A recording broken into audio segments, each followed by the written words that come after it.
तो गिलास का रिमेनिंग पोर्शन आपको कराने जा रहे हैं, हमारी तीसरी और आखिरी इंडस्ट्री है।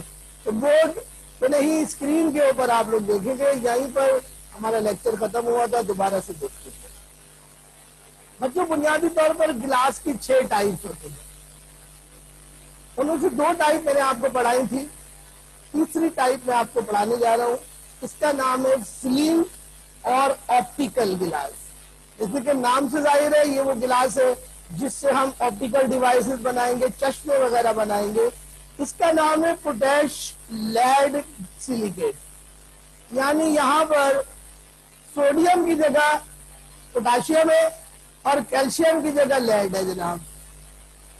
ये बच्चों ट्रांसपेरेंट गिलास होता है। चौथे टाइप का गिलास कहलाता है जीना गिलास।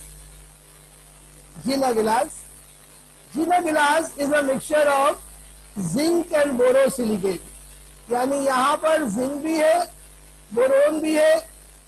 ये हीट रेजिस्टेंट गिलास कहलाता है। और बच्चों, 5वीं टाइप तो बहुत इंपॉर्टेंट है, इसको कहते हैं पायरेक्स गिलास या बोरोसिलिकेट गिलास। ये 3 चीजों का मिक्सचर है, सोडियम, एल्यूमिनियम, बोरोसिलिकेट। ये हीट रेजिस्टेंट गिलास होता है और हमारे जो बर्तन होते हैं लेबोरेटरी के, वो इसी के बने हुए होते हैं। 6ठी टाइप बच्चों कहलाती है सेफ्टी गिलास या अनब्रेकेबल गिलास। अनब्रेकेबल गिलास ये एक शटर प्रूफ गिलास होता है और ये टूटता नहीं है। इस पे करते ये है कि 2 गिलास की लेयर्स के बीच में प्लास्टिक की लेयर डाल देते हैं, इससे वो शटर प्रूफ हो जाता है। इसके अलावा बच्चों, मुख्तलिफ टाइप के कलर्ड गिलास होते हैं।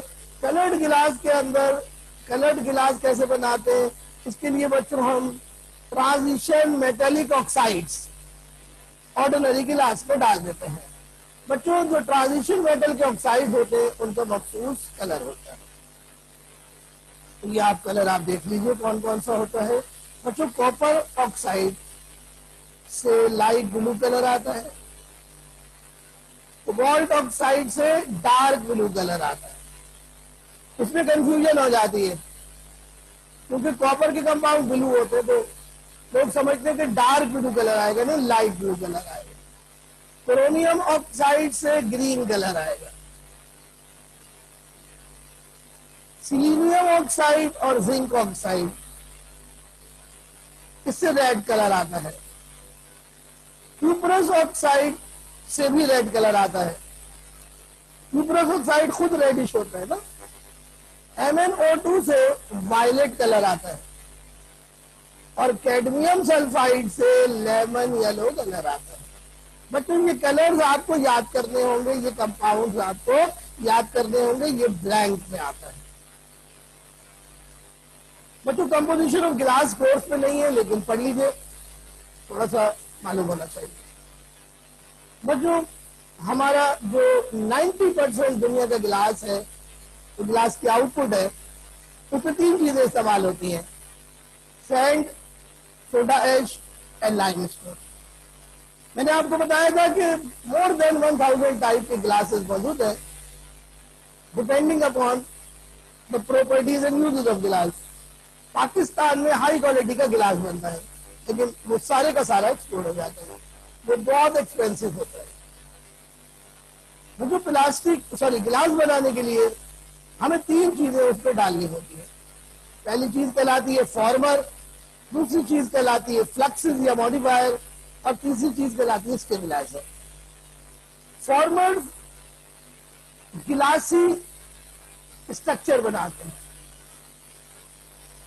ये सिलिका पर मुश्तमिल होते हैं या फिर oxide of boron, germanium, phosphorus या आर्सेनिक पर मुश्तमिल होते हैं। फ्लक्सिस सिलिका का मेल्टिंग पॉइंट रिड्यूस करते हैं। फ्लक्स किसको कहते हैं, जो मेल्टिंग पॉइंट रिड्यूस करता है। ऑक्साइड्स ऑफ सोडियम, बेरियम और लिथियम ये काम करते हैं। स्टेबलाइजर गिलास की रिएक्टिविटी को कम करता है। ऑक्साइड ऑफ कैल्शियम, जिंक और एल्युमिनियम स्टेबलाइजर के तौर पर एक्ट करते हैं। इनको इंटरमीडिएट्स भी बोलते हैं। इसके अलावा जो रॉ मटेरियल फॉर ग्लास ये भी हमारे कोर्स में नहीं है, लेकिन बच्चों ये भी पढ़ लीजिए, बहुत इंपॉर्टेंट है। बच्चों गिलास बनाने के लिए हमें दो चीजें चाहिए। पहली चीज कहलाती है कलेट और दूसरी चीज कहलाती है बैच। कलेट और बैच। बच्चों कलेट क्या होता है? बच्चों स्क्रैप गिलास या ब्रोकन गिलास या गिलास के टूटे हुए टुकड़े कलेट्स कहलाते हैं। ये दूसरे रॉ मटेरियल्स का मेल्टिंग पॉइंट कम कर देते हैं। बैच बहुत सारी चीजों का होमोजीनियसली ग्राउंड मिक्सचर होता है। इसमें बच्चों सैंड होती है, अल्कली मेटल का सोर्स होता है, अल्कलाइन अर्थ मेटल का सोर्स होता है, हैवी मेटल का सोर्स होता है, बोरेक्स होती है, और अगर कलर्ड गिलास बना रहे हैं तो कलरिंग मटेरियल भी होता है। बच्चों sand is obtained from silica. Silicon provide करती है। सोडियम सोडा ऐश की शक्ल में या सोडियम सल्फेट की शक्ल में यूज की जाती है। पोटाशियम जो है वो KNO3 या K2SO4 की शक्ल में यूज करते हैं। लाइम कैल्शियम प्रोवाइड करता है, लाइमस्टोन कैल्शियम प्रोवाइड करता है, बेरियम कार्बोनेट बेरियम प्रोवाइड करती है। रेड लेड बच्चों Pb3O4 लेड का सोर्स है, रेड लेड। और जिंक ऑक्साइड जिंक का सोर्स है। बच्चों बोरेक्स का फंक्शन फ्लक्स के तौर पर ये काम करता है। इसके अलावा ये गिलास की ड्यूरेबिलिटी भी बढ़ाता है। और बच्चों कलरिंग मटेरियल ट्रांजिशन मेटल के ऑक्साइड होते हैं, जो मैंने अभी आपको थोड़ी देर पहले पढ़ाए हैं, ये सारे दोबारा रिपीट हो रहे हैं। बच्चों ये बेसिक स्टेप्स है, ये भी आपके कोर्स में नहीं है, लेकिन जरा इनको एक दफा पढ़ लीजिए, अच्छा है, आसानी से याद हो जाएंगे। बच्चों गिलास बनाने का पहला स्टेप फ्यूजन कहलाता है, फ्यूजन ऑफ रॉ मटेरियल्स। दूसरा स्टेप फॉर्मिंग कहलाता है।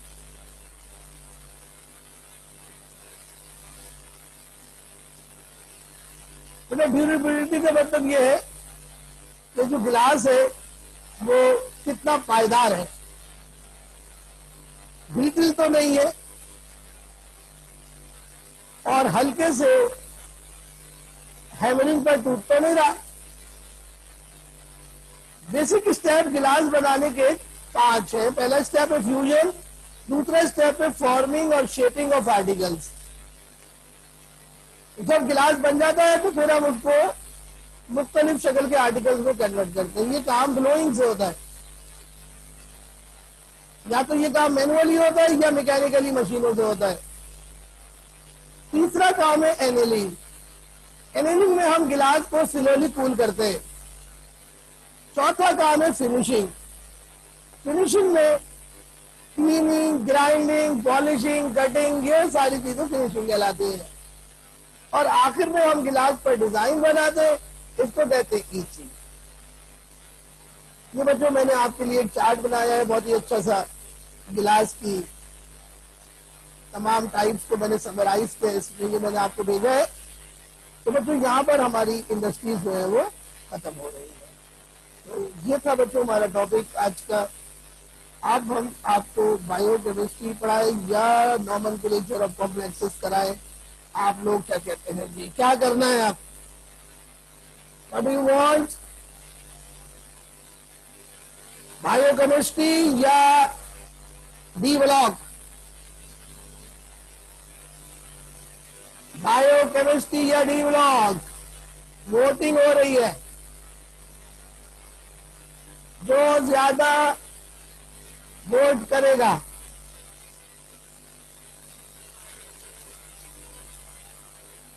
डी ब्लॉक यानी नॉमेनक्लेचर ऑफ कॉम्प्लेक्सेस,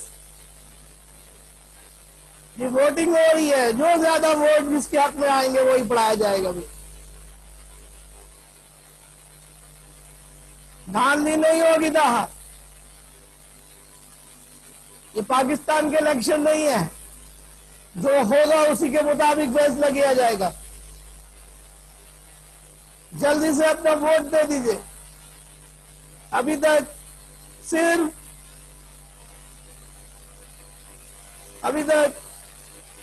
एक वोट भी नहीं आया बायोकेमिस्ट्री के लिए, एक वोट भी नहीं आया बायोकेमिस्ट्री के लिए।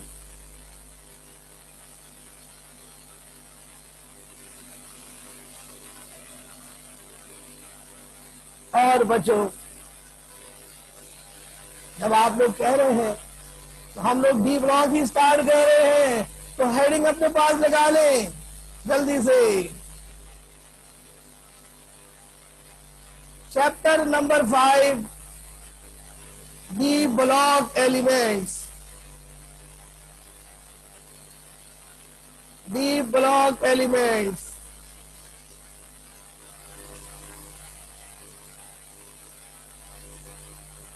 और इसमें बच्चों हम आपको पहला टॉपिक पढ़ाने जा रहे हैं जिसका नाम है IUPAC nomenclature of complexes.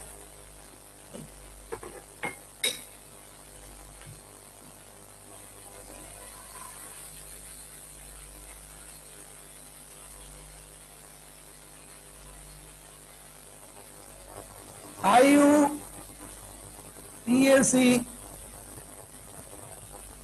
Nomenclature of complexes. तो बच्चों थोड़ी सी बेसिक आपको बातें बतानी है और फिर नॉमेनक्लेचर के रूल्स आपको बताने हैं, तो आप लोग फोकस रहिए। सबसे पहले हमें ये पता होना चाहिए व्हाट आर कॉम्प्लेक्सेस। बच्चों कॉम्प्लेक्सेस को कोऑर्डिनेशन कंपाउंड भी कहते हैं। बच्चों complexes are special type of compounds formed by transition metals.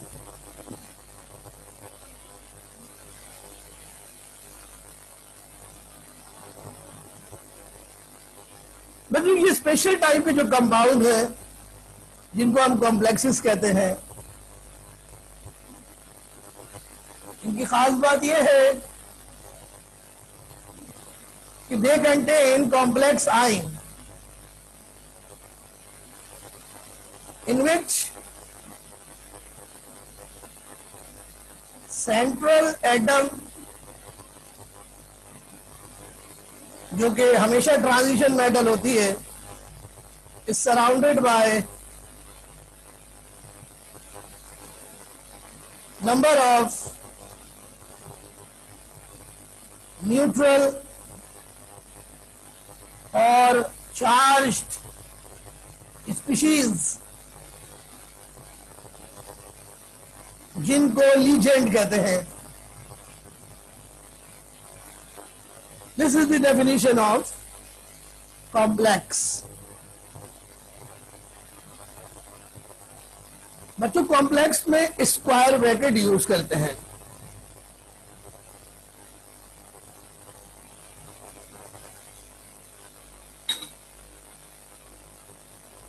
मैं आपको मिसाल से दिखाता हूं, समझाता हूं। नंबर क्या हम कॉम्प्लेक्सेस अलग से पढ़ेगा, भी नॉमेनक्लेचर के लिए सिर्फ हल्की सी इंट्रोडक्शन आपको दे रहा हूं। देखो K4FeCN6 बच्चों ये एक कॉम्प्लेक्स है, इसमें स्क्वायर ब्रैकेट यूज हो रहा है। मतलब जिस जगह स्क्वायर ब्रैकेट यूज हो रहा है वो कॉम्प्लेक्स आइन होगा। जो आइन इस ब्रैकेट से पहले है उसको कहते हैं काउंटर आइन। क्या कहते हैं? काउंटर आइन। देखो तुमको ये तो पता है ना, हर कंपाउंड के दो पार्ट होते हैं, कैटाइन और एनाइन। तो ये कैटाइन है तो यकीनन ये एनाइन होगा। देखो सुनो, पोटाशियम का ऑक्सीडेशन नंबर +1 होता है, तो 4 पोटाशियम का चार्ज हुआ +1, यानी +1 +1 मल्टीप्लाई बाय 4, तो इस पूरे ब्रैकेट में क्या चार्ज होगा? Yes, tell me. अरे अब जल्दी से यार, टाइम नहीं है। इस आउटसाइड ब्रैकेट में चार्ज है +4, तो इस ब्रैकेट में क्या चार्ज होगा? Yes yes yes, absolutely right, 4 minus. तो ये है कॉम्प्लेक्स एनाइन, कॉम्प्लेक्स एनाइन। जब हम इसकी नेमिंग करेंगे तो जो भी सेंट्रल एटम होगा उसके नाम के आखिर में 8 आएगा। ध्यान में रखिए जी, इस बात को ध्यान में रखिए। कॉम्प्लेक्स एनाइन अगर होगा तो सेंट्रल एटम के नाम के आखिर में 8 आएगा। और अब दूसरा देखिए जी, दूसरी एग्जांपल देखिए।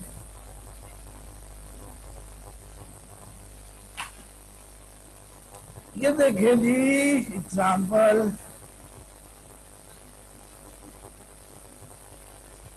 अब आप देखें कि जो स्क्वायर ब्रैकेट है वो शुरू में है और काउंटर आइन बाद में है।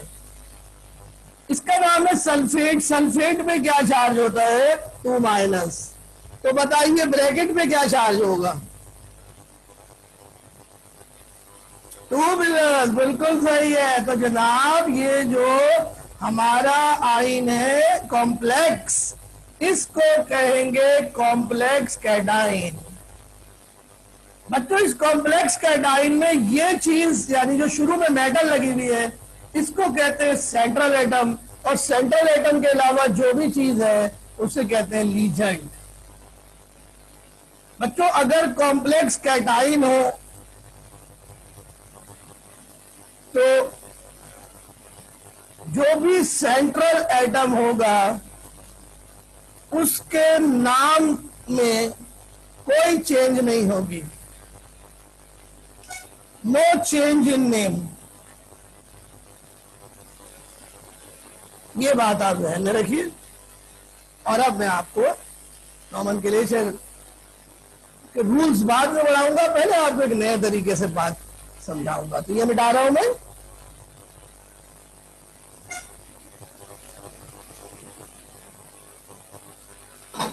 अब आप देखें बोर्ड पर, देखिए गौर से सुन लीजिए।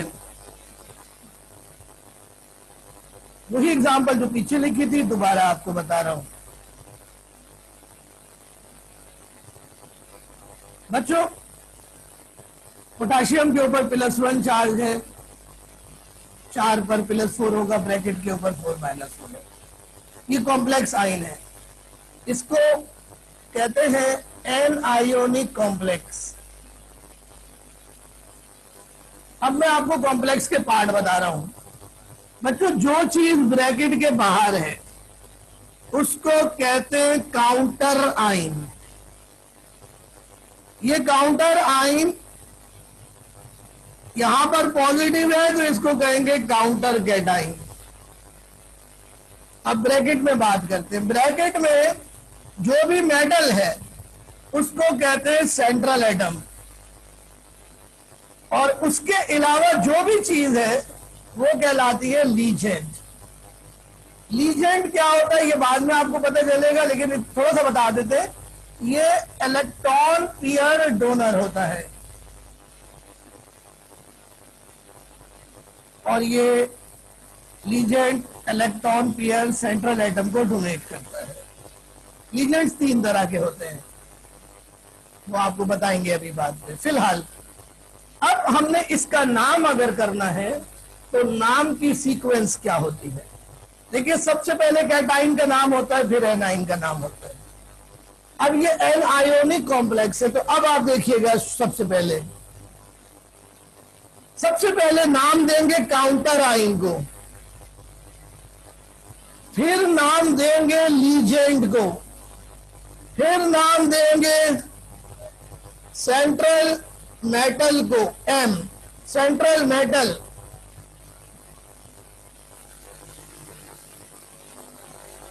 तो ये नाम क्या बना? CLM। CLM counter cation legend and central atom, central metal. CLM ये सीक्वेंस होगी नाम की। अगर एनायोनिक कॉम्प्लेक्स हुआ, अब मैं आपको इसको एग्जांपल से बताता हूं, इसका नाम करके दिखाता हूं। देखिए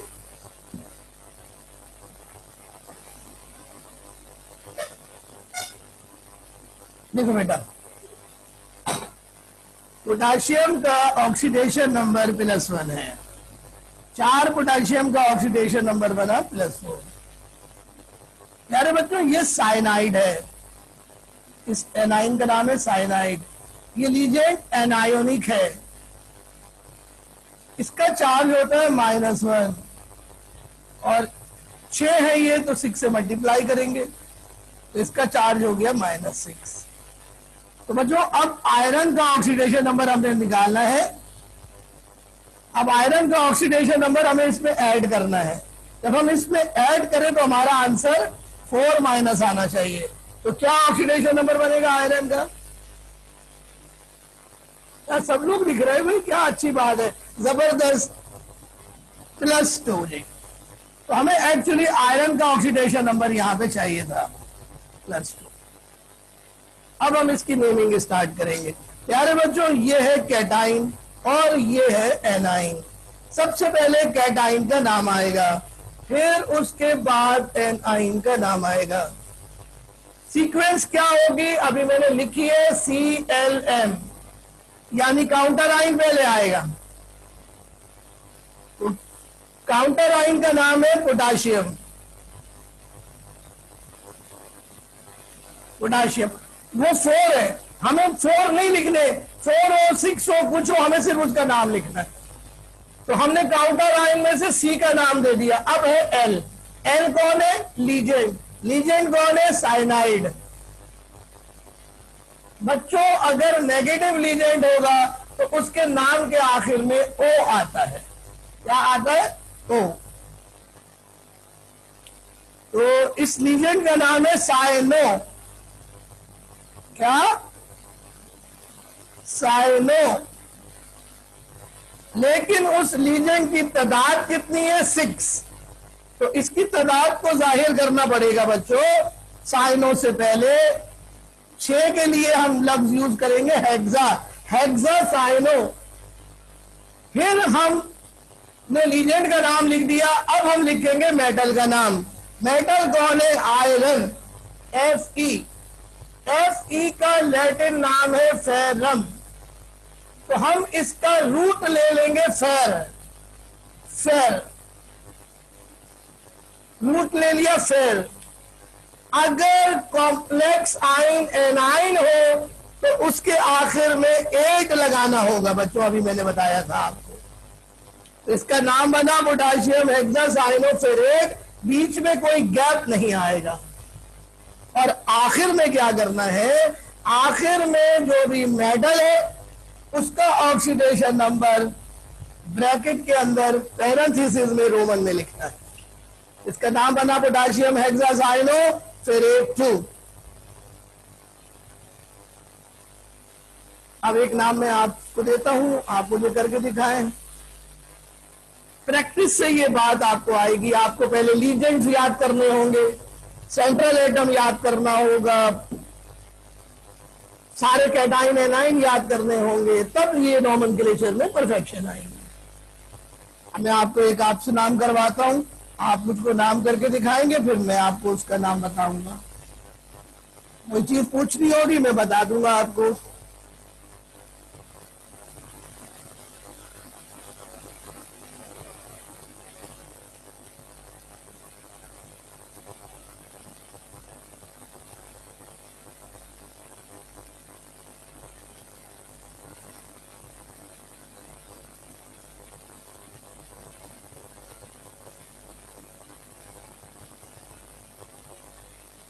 जी जनाब, ये बहुत छोटा सा मैंने कॉम्प्लेक्स आपके लिए दिया।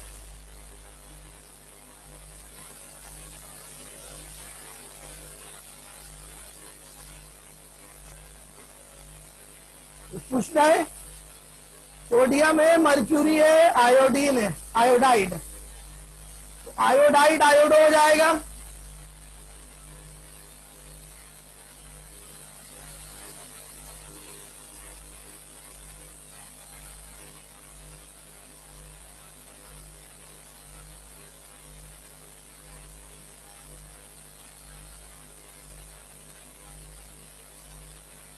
अरे आप जल्दी जल्दी करो बेटा, शाबाश। पहले इस कॉम्प्लेक्स को दो हिस्सों में ब्रेक करो, कैटाइन और एनाइन में।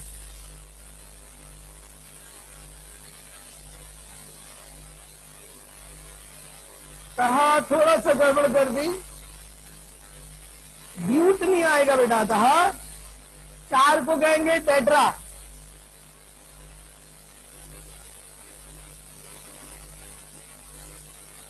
और ऑक्सीडेशन नंबर नहीं लिखा था।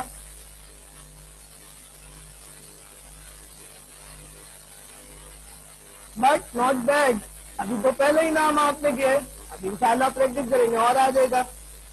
Don't worry, don't worry. Yes yes Jyotika, Manoor, oxidation number भी लिखो बेटा आखिर में। यस बेटा, ईशा राना, बिल्कुल ठीक है जी। अब तो देखिए आप जल्दी से देखिए जी, ऑक्सीडेशन नंबर लिखूंगा। सोडियम का ऑक्सीडेशन नंबर +1, 2 का +2, तो ब्रैकेट पे चार्ज होगा 2-,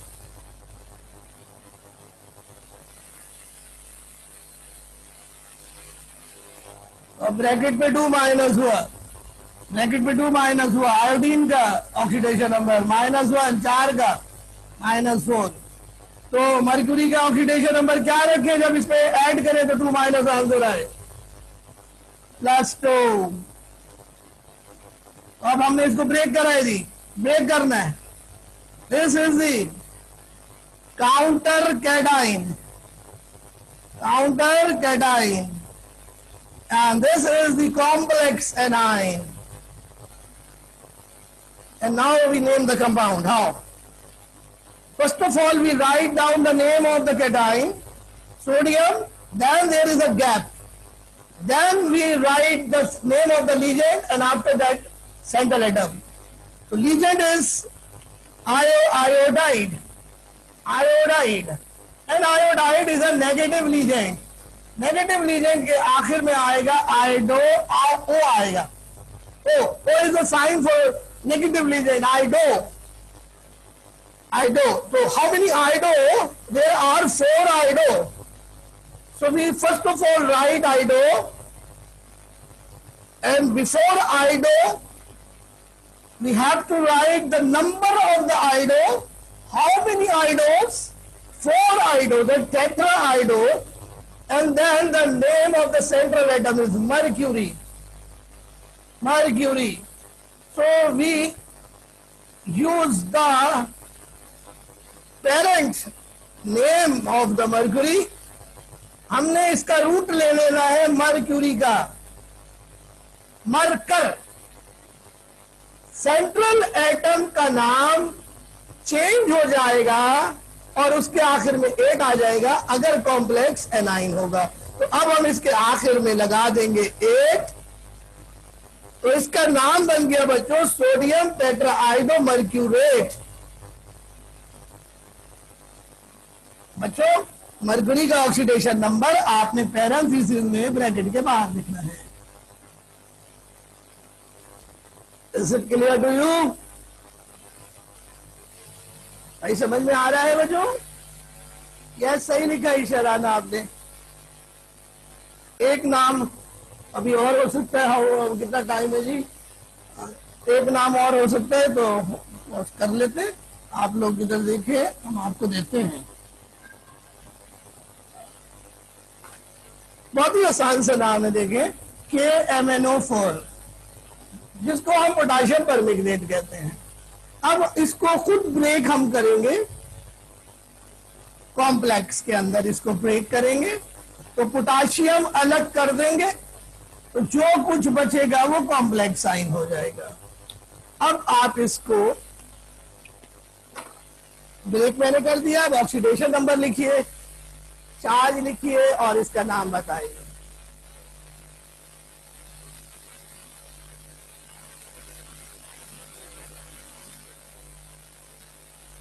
कल मैं इसको पढ़ाऊंगा रूल्स के साथ। कल सबसे पहले रूल्स आपको बताऊंगा।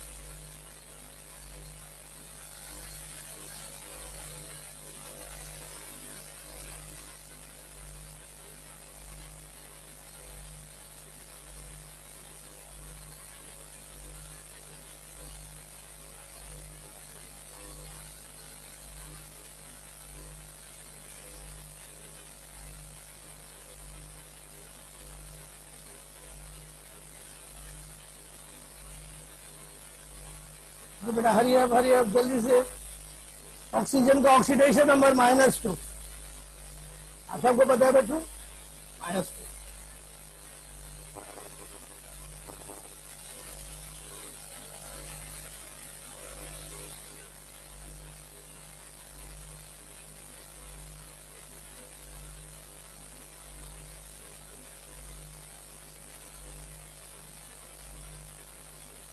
ऑक्सीजन के लास्ट में ओ आएगा, ऑक्सो।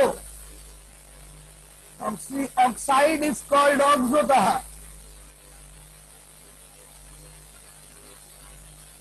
वेरी गुड कहा, शाबाश। पूछोगे तो पता आएगा। याद रहे कीटो ग्रुप को भी ऑक्सो कहते हैं ऑर्गेनिक केमिस्ट्री में, लेकिन इनऑर्गेनिक में ऑक्सो ऑक्साइड को कहते हैं।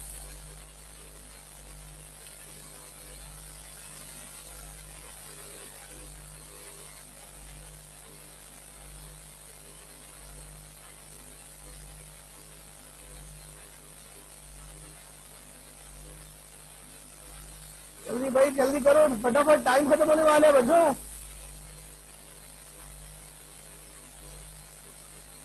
ईशा गलत कर रही हो ईशा, ये प्रीफिक्स गलत लिखा है ऑक्सो से पहले ईशा। एल्सा आपने भी प्रीफिक्स गलत लिखा है। मानूर का नाम गड़बड़ हो गई है।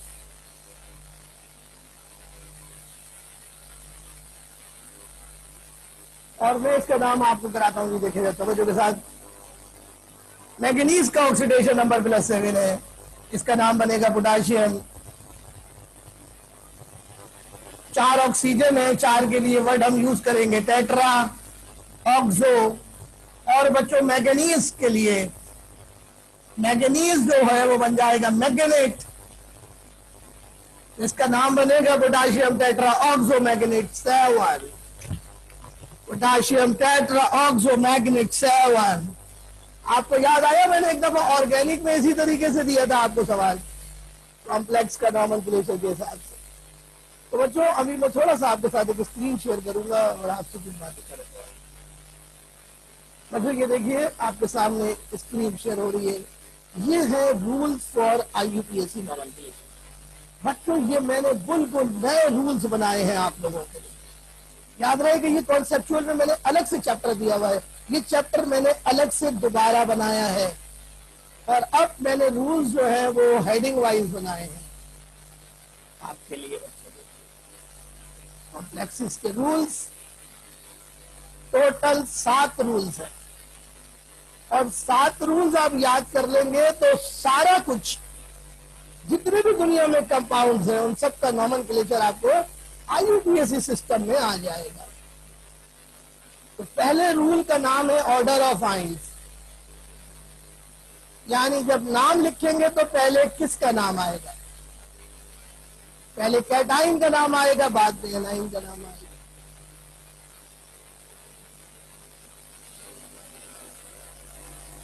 ऐसा कॉन्सेप्चुअल में है ये रूल्स बेटा, लेकिन ये मैंने आप लोगों के लिए बताया कि मैंने दोबारा बनाया रिवाइज करके।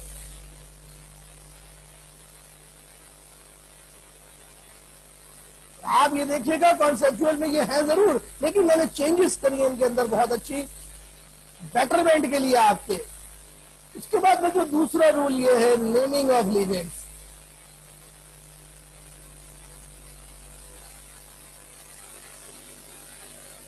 जी बेटा सब सेंड करूंगा, पढ़ाऊंगा भी, सेंड भी करूंगा। आप बेफिक्र हो, सिर्फ अभी आप देखो कि मैं आपको जो हेडिंग्स बता रहा हूं। नेमिंग ऑफ लीजेंड्स, यानी लीजेंड का नाम किस तरीके से हम करेंगे। बच्चों लीजेंड्स के नाम के आखिर में ओ आएगा, मैंने अभी बताया आपको, तो किस तरह ओ आएगा वो आप देखें।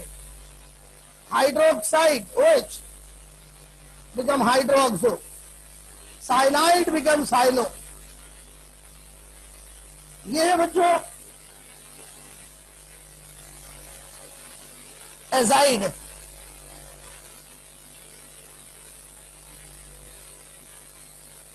ये साइनाइड है बच्चों। तो ये बच्चों साइनाइड साइनो बन जाएगा। हाइड्रोक्साइड हाइड्रोक्सो बन जाएगा। देखिए सबके आखिर में ओ आ रहा है, तो ये नाम आपको याद होना चाहिए ना। नाइट्राइड नाइट्राइडो बन जाएगा। अमाइड अमाइडो बन जाएगा। ये याद होना चाहिए आपको। ये बच्चों सारा चार्ट आपको भेजा जाएगा। सल्फेट आपने पढ़ा हुआ है, सल्फेट सल्फेट सल्फेटो बन जाएगा। कार्बोनेट कार्बोनेटो बन जाएगा। ये नेगेटिव लीजेंड्स के नाम का तरीका होगा। ये आपको with the passage of time ये याद करना पड़ेगा। बच्चों टाइम खत्म हो गया है।